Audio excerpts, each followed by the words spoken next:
Hi అండి, అందరికీ ముక్కోటి ఏకాదశి శుభాకాంక్షలండి. మా కృష్ణుడు చూసారా, మా గోదాదేవి చూసారా ఎంత ముసిముసి నవ్వులు నవ్వుకుంటున్నారు. ఇలా అలంకరణ చేసి వాళ్ళు మురిసిపోతూ నేను మురిసిపోతూ ఉంటానమాట అండి. వాళ్ళు ఎలా మురిసిపోయినా నేను వాళ్ళని చూసుకుని నేను మురిసిపోతూ ఉంటాను.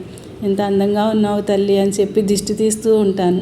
అలా వాళ్ళకి బట్టలు కట్టి అలంకరణ చేసి అలా మురిసిపోతూ ఆయన చూసుకుంటూనే ఉంటానండి రోజంతా. ఇలా పువ్వులు అలంకరణ చేసి, నాకు అలంకరణ అంటే చాలా ఇష్టం అన్నమాట. పువ్వులతో అలంకరణ చేసి దేవుణ్ణి అలా చూసుకుంటూ, నువ్వు ఇంకెక్కడ ఏమన్నా తగ్గినయ్యా, ఇంకా నువ్వు ఈరోజు ఏమన్నా నాకు అనిపించదు ఒక్కొక్కసారి, బాగోపోతే ఎందుకోనైనా ఈరోజు నాకు కళగా కనిపించడం లేదు, నేను ఏమన్నా తక్కువ చేశానా నీకు అని అడుగుతూ ఉంటాను దేవుణ్ణి ఎప్పుడు కూడా.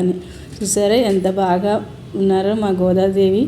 మంచిగా తలంచుకుని చిరిచిరి నవ్వులు నవ్వుతూ, ముసిముసి నవ్వులు నవ్వుతూ కృష్ణయ్య చూడండి ఎంత చక్కగా ఉన్నారు. ఒకసారి మీరు కూడా చూడండి.